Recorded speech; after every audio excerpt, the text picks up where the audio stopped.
energy in the whole universe, and everybody, whether it's animals, plants, or us, or anything that is existent in a physical form or non-physical form, is using the same energy to express and to survive, right? So if the expression of that energy, they're using the energy to have an expression or have a presentation, representation in the physical world, then there is energy is the same. It's only one energy.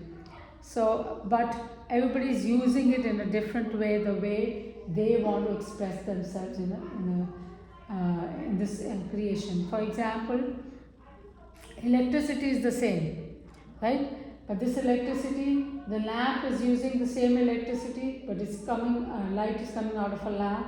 So is the refrigerator, so is the TV, so is the other. Everybody is using the same electricity, but the expression or the instruments are still different and unique in their own way. So similarly, the whole creation is using one energy, is made of that energy, and is also using that energy to have experiences and to express themselves in a different ways in this creation. But so the energy is the one only, but the expression, or as you can say, the creation and its expression, its sustainability, its use of it to create different experiences is unique for every creature on this earth. So it's not like your energy and my energy are different. Energy is the same. You have 5 minds. You're using those five bodies to create your experience, and I'm using my 5 bodies to create my experience. But energy point, which all the bodies need to create anything, is same, one and the same. Got it? Yes? Say that last part again, please. I said that we all use our own 5 bodies, right, to have experience life as we want to. And those 5 bodies, as you know, are physical, prana body, which is the breath body, or emotional, mental, intellect, and spiritual body. So we all have 5 bodies, right? And we are using those 5 bodies to create our own experiences in life. Yes? Yes. But the energy that we all use is the same. Okay. You use your 5 bodies to create a different experience for yourself. I use my 5 bodies. So basically you could say these bodies don't have their own energy. They are using God's energy, or one energy that is existent in the whole creation, to create whatever you want to create. Got it? Okay. Yes, Emmanuel? No, I understand. Yes. When Sadhguru speaks of... So when he's talking about boundless means eliminating all the bodies and being one with the universal energy. With the creation. With the creation, with the one energy. So if right now you're using them, taking a part of that energy to create something out with these bodies. But when you don't have these bodies, then the energy part that you are using is one with the universal energy. So you no longer exist basically, because you are that energy. But your body, because you're carrying those 5 bodies, you need to use that part, some part of the universal energy to create your own experiences. And once you do not need to create those experiences, once you want to be one with the energy and do not need to experience anything, to learn anything, or to fulfill any of your desires, then you will become one with the universal energy. And that is what it means to be boundless. There are no boundaries, because these 5 bodies that we have create boundaries for us, And it's the same limitations. It's the same thing when you die, you still have that. When you die, only the physical body stays in this universe, in this creation, physical creation. But the other 4 bodies still are alive. They are still traveling to the new body. They are taking up a new body. So they are no longer, it's not like that they are finished.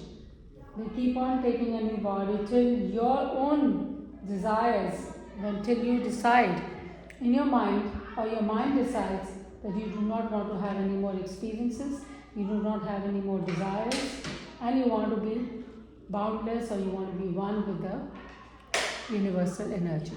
So when you make that decision, then it is the time when you will stop desiring, stop trying to create new things, and that is the time when you are giving the signal that okay, things are not affecting me, people, whatever the people's actions and reactions do not affect me. I understand who I am, and now I want to be one with the universal energy, and that helps us to get rid of these five bodies. And two things. When the body is too frail to, I don't know which way, if the body is too frail to sustain that energy Yes. anymore, and the life decides To leave. Yes. that comforts me. Yes.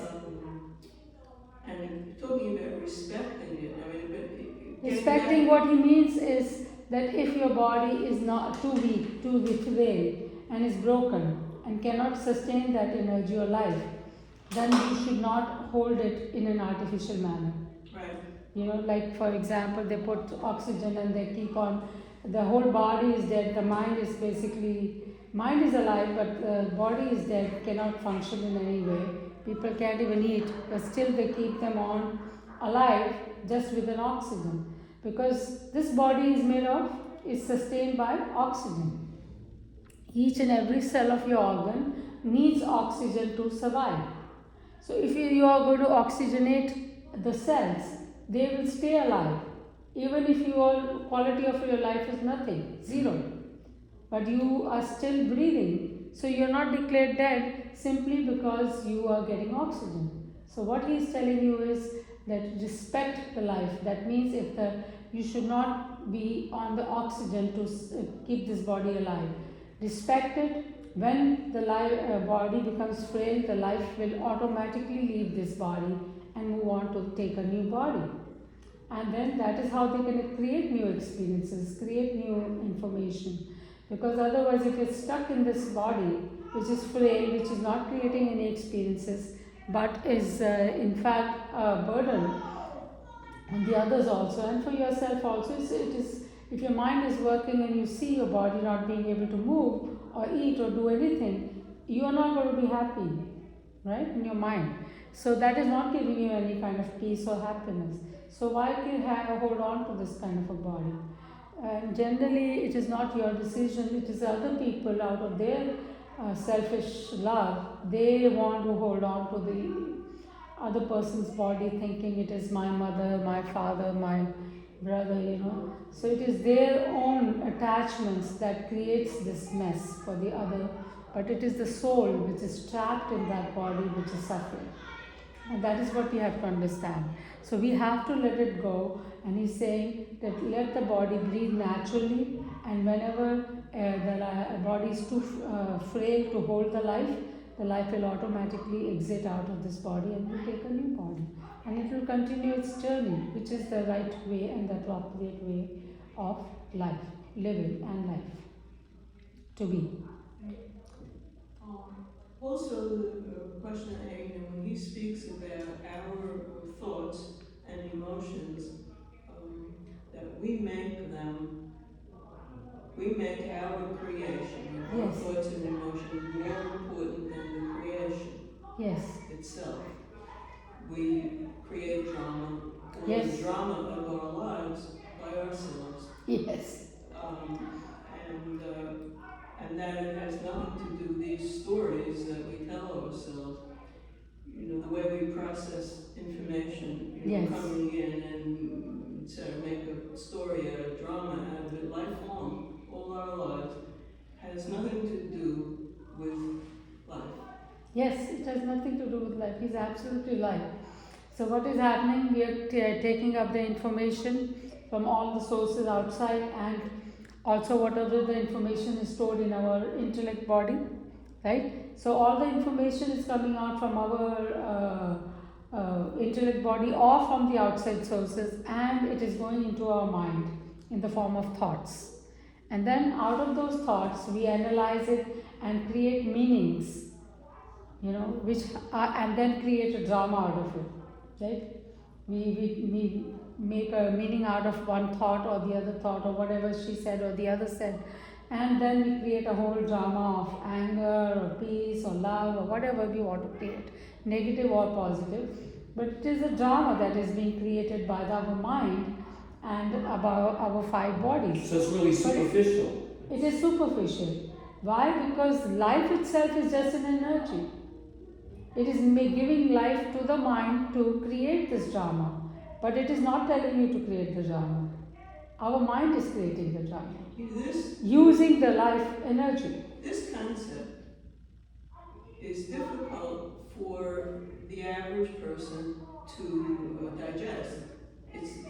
I listen to it. When you understand the fact, or when you start believing or understanding the fact that you are not the mind, you are not the body, you are the life or the energy that makes this body and mind work, then it is easy to understand it. Now, for example, I have told you, I've given you the example of you are not the body. And how do you see that example? How do you prove it? When the death of this physical body happens, the physical body in a minute, 1 minute back was moving and talking and walking, but after 1 minute it stopped talking and walking. What happened? The life in the body left. Life or spirit or energy, whatever you want to call, soul, atma, consciousness, it left the body, and as a result, the physical body is still the same, with same hands and body parts intact, but they cannot move anymore, right? They are declared dead. Why? Because the life left the body. So it was that life that was making the body move and talk and walk. The body, if it itself had its own energy, would have still kept on moving and talking and walking even if you left. So what is making this body work is your own, you are that life that left the body. Okay, so that shows that you are not the body. We think that we are the body, right? Because that's how we have seen ourselves growing up.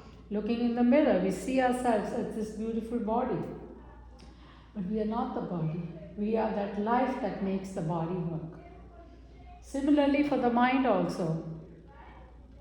What happens at the time of coma? The mind is not working, right? But still, are you declared dead? No. You're still breathing, your body is still there. Also, when I tell you in your meditation, watch your mind. So who's watching the mind? Somebody separate from the mind is watching the mind. If you were the mind, you can watch. The mind cannot watch its own self, can it? No. Somebody separate has to watch the mind. So you are that separate entity that is watching its mind. Okay? So you are not the mind also. You have to understand that. So you are not the body, you are not the mind. When we understand that we are not the body and the mind, then all this drama, as you know, is been created by who? Through your thoughts. And where are your thoughts? In your mind. So all the drama of this life is being created by your own mind. You are just the energy giving that mind the energy to create the drama. Because without your energy, mind also cannot think. So the mind also works with your energy. So you are basically the source of energy for that mind to work. But when in your mind, supposing, now what happens is we as in life, as an energy, think I am the mind. But when we think that I am the mind, then whatever the drama is happening in the mind, I take it personally. For example, if the mind is thinking of something past and is getting sad, then I am the one also getting sad. Along with it, I think, oh, I am sad, right? But I, in that context, is the mind. It is not the life. Because life is just an energy. It cannot be sad or happy. Can the electricity be white or yellow color light? No. It is the bulb that decides whether it's going to be yellow or white, red or blue. It's not the electricity. Electricity is just giving the power so that the bulb can light. Similarly, our life or energy or our spirit gives energy to all our five bodies to function. So without our energy, none of these bodies can function. So when we associate ourselves with our five bodies and think we are those five bodies, then we go through this drama of depression, sadness, good, bad, likes, dislikes, also happiness and sorrow. But if we think and we understand and we start thinking and believing that we are just the entity which is having this life experience, we have come here to have a life experience, and all that is we are experiencing is like a drama that we are living, or we have come to enjoy and we are just watching a drama of our life going on, then will you be becoming sad when your mind is sad? No, you will see, okay, mind is thinking in some thought which is creating sadness in the mind.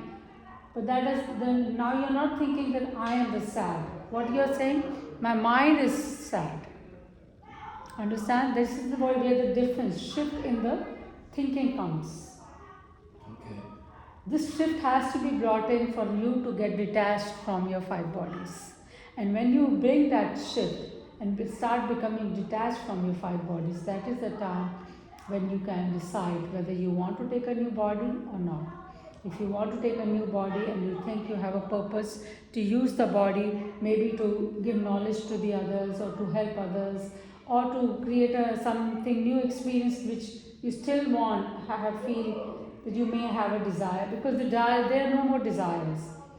Because if you still have a desire, that means you are still bound with the mind, because who creates desire?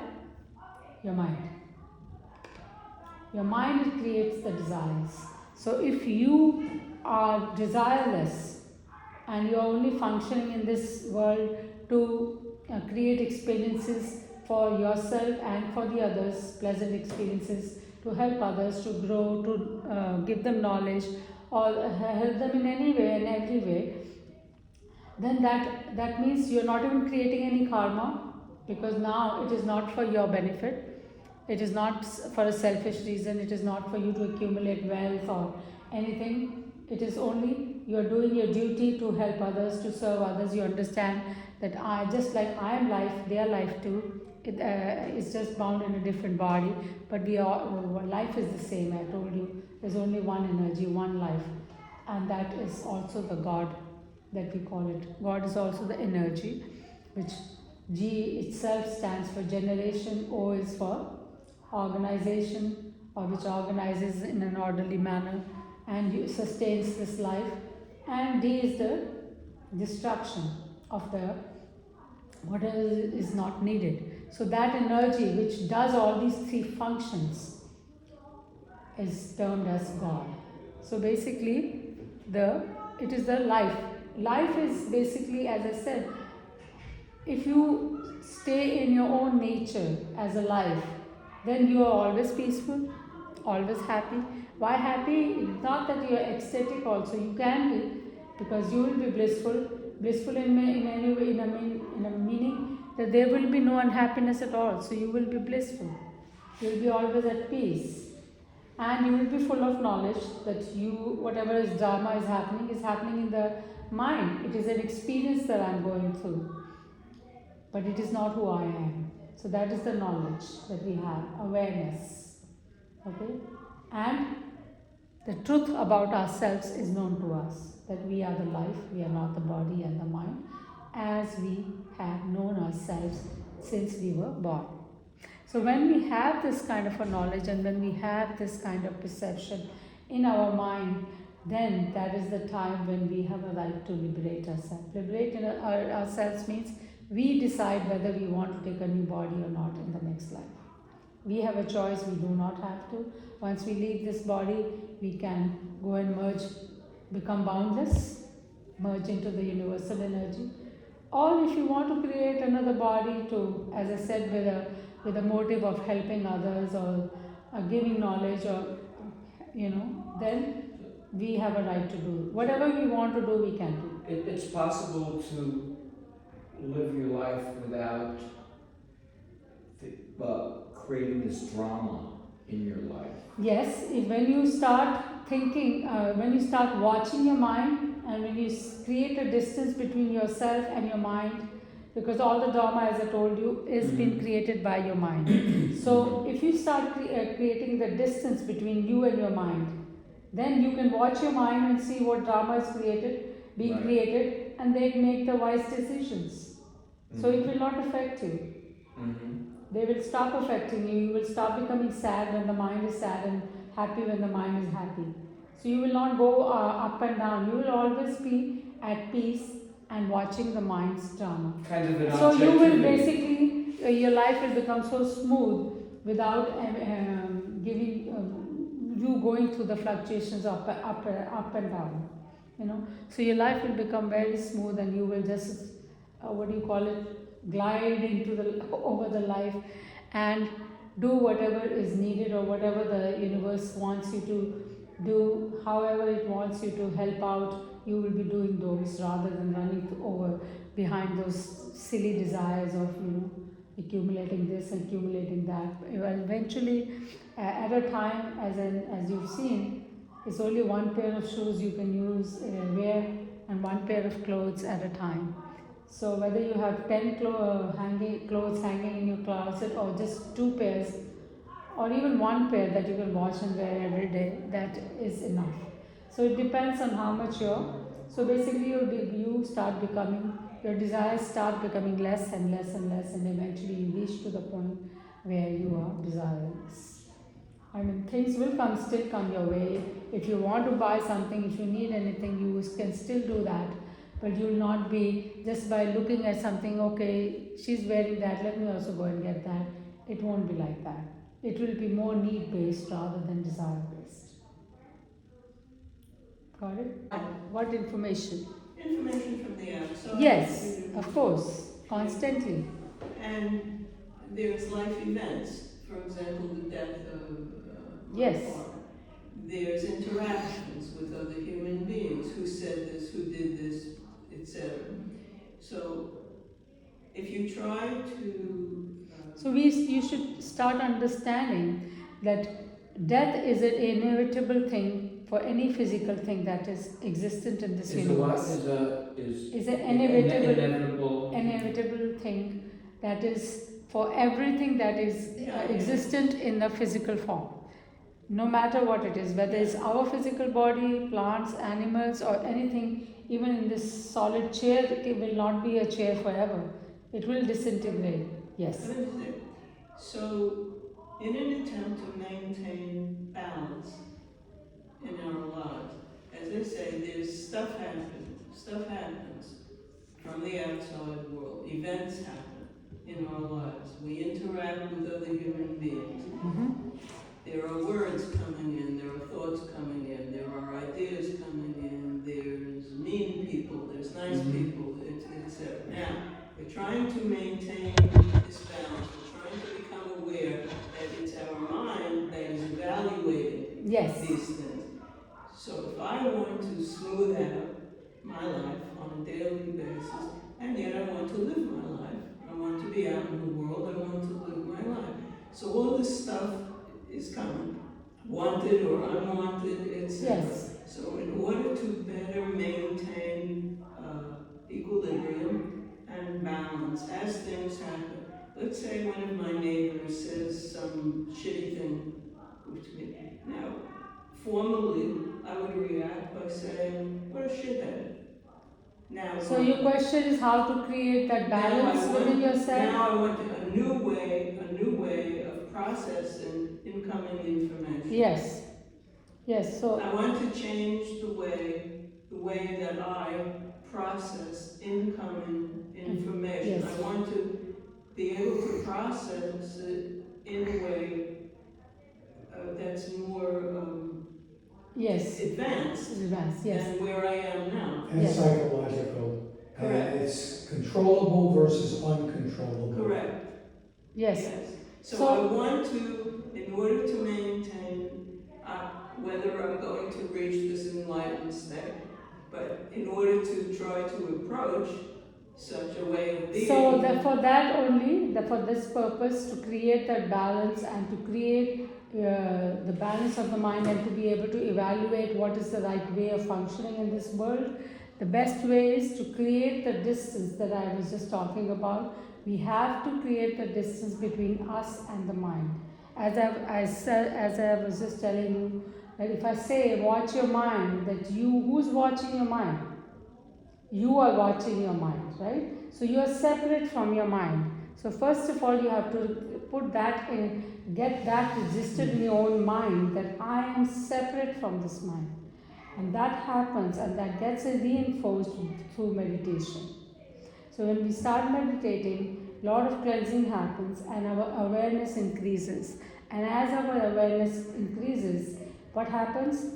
That at the time of any kind of a situation that is being created, whether somebody saying something to us or some death happening or anything that is happening going on in the life, then you are able to assess it in a different manner. You are separate now from your mind, you are watching in your mind what's going on, and then you are able to make the right, wiser decision of how to handle the situation. Where you were before reacting to the situation, now you respond.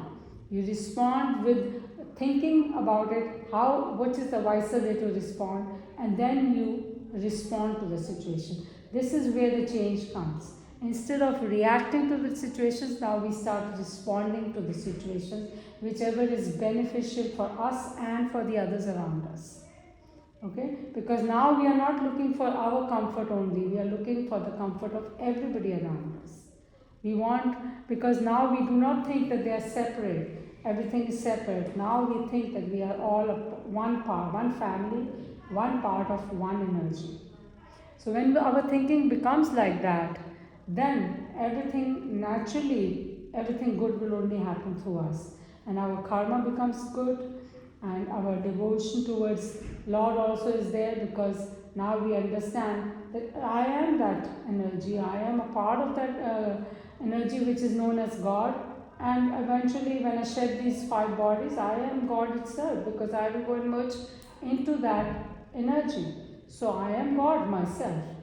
A candle, a fire in a candle and a fire in a big bush is the same. Qualities are the same, characteristics are the same. It's just that's in a small candle, that's in a big bush. Ocean water and a cup of water, ocean water is the same. The only thing separating them is the cup. Once you pour the water out of the cup into the ocean, where is that? There is no separation. You can't find that water.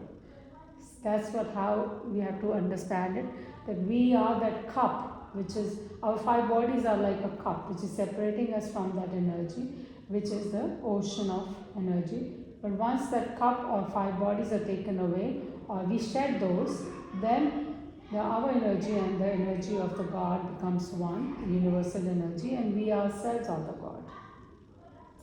So this is the concept, which is a very high concept, which is not easy to understand for our mind as yet, because our mind is not cleansed also, and not at that level where it is separating, can see everything separate from our 5 bodies. It is yet connected to the 5 bodies, thinking I am those 5 bodies. So till you create that distance, it will be difficult. But you can start practicing now.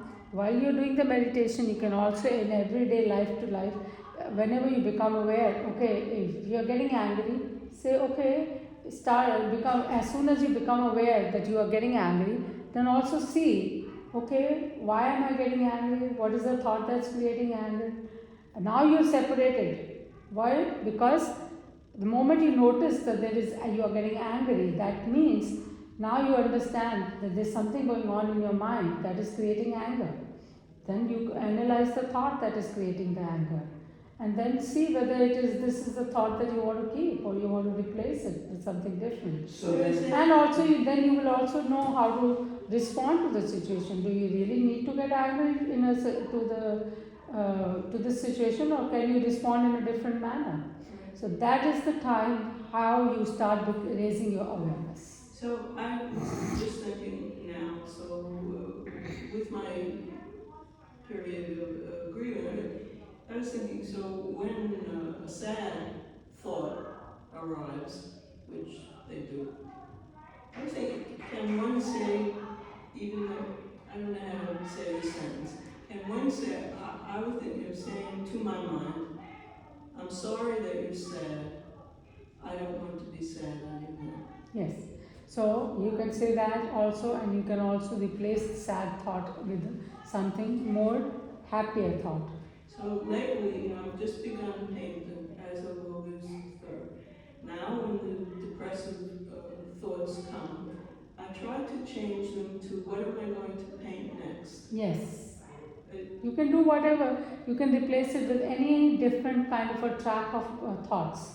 Because do some planning, do thinking of painting, or something positive that may have happened with your partner or with other places, because it's not all negative, right? So you can think something positive, something happier that will make you happier and take away from that sad thought. I think a mistake that I make, probably everybody makes, I think a mistake I make, you have a sad thought, you feel somehow obligated to honor the sad thought and to be sad.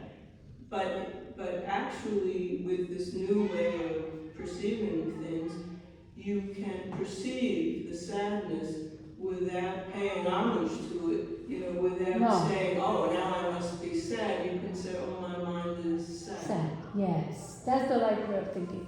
My mind is sad. So what is the thought that's making it sad? Okay, this is the thought that's making it sad. Maybe I can get rid of this thought and replace it with something nice. Let me think of something positive, then the sadness will go away. Because sadness is an emotion. Happiness is an emotion which we feel, which is connected to the thoughts. Without the thoughts, there can be no happiness or sadness. Because we're brought up a certain way, the things that we take in, learning, etc., yes. When we may mistakenly feel that we owe it to somebody something to be sad because a sad event has happened, so that we feel if we're not sad, that somehow we're not. No, it is everything that happens in our life is happening to us because that situation is trying to teach us something, and we have to learn that lesson through that, going through the situation, and grow with it and learn the lesson that we need to learn and grow. So that is the reason why this thing is coming up in our life. So instead of focusing on the nitty-gritty of what happened and how sadness is coming, let's try to focus what is the lesson that this situation is trying to teach me, so I can learn that lesson and grow with it, not repeat the same mistake. Okay? Because everything that happens in our life is happening to us because it wants to teach us a lesson that we need to learn to grow. It is for our spiritual growth. It is for us to get detached from this mind and body so that we can ultimately stay in our nature, which is Satchitanand, that is knowing the truth about ourselves as a body, as a spiritual being, full of awareness and knowledge, and peace, love, bliss, joy is our nature. Okay, so we want to be situated in that nature. We want to live this life in that, seated in our own nature, rather than creating turbulences in our nature by sadness and joy. There's no need for that. So that will happen automatically. As we're doing the meditation, cleansing will happen, awareness will increase, and you will have more control over the mind. But from now on, we'll start thinking that you're not the body and you're not the mind, and start separating whenever you're going through this emotion of sadness or even a lot of joy. Think of it like it's happening in your mind, and then from that onwards you can think of the thought. If it's something that is creating sadness, you remove it, replace it with something positive, and And then, so basically, you are putting a distance between yourself and your mind. And when you do that, that is when you will be free from all the attachments and getting free from the boundaries that you yourself have created. Your mind has created those boundaries for yourself. So you are now getting detached from those boundaries, and when after you leave this body, when the time is over, you won't have to need to take a new body if you do not want to. Okay? You can become boundless. Okay. Energy, just energy. Just an energy. Boundless means without any boundaries. And without any boundaries is just the energy. Okay? Let's do the meditation.